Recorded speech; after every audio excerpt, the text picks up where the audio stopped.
بسم الله الرحمن الرحيم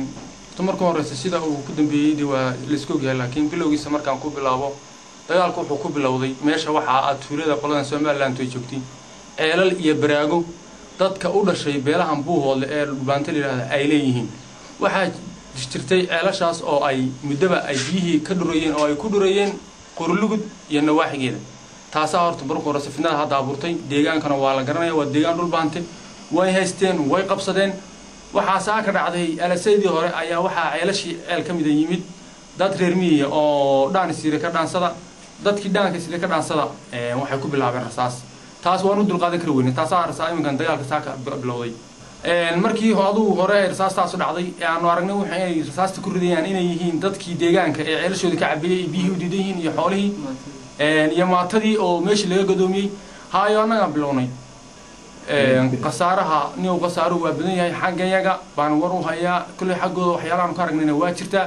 xaggayaga 12 askari oo baa ka shiiday dhaawacuna waa dhowr askari xaggooda wixii aan aragnay ma koobi karo waayo dadku iyagu ma ahayn dad deegaanka lahaa saadradid gaadiid la qabsaday baa jira oo 3 gaari laba gaari oo yaryar oo qabaal ah oo qoreysaarin gaari suuya inta waanu haynaa waxa kale oo gubtay oo goobtii yaala gaari beebeeya iyo gaari yaroosna qabaal oo qoreysaaran yahay inta yar waanu cadeynayna waa meel goobtii bana yaalaan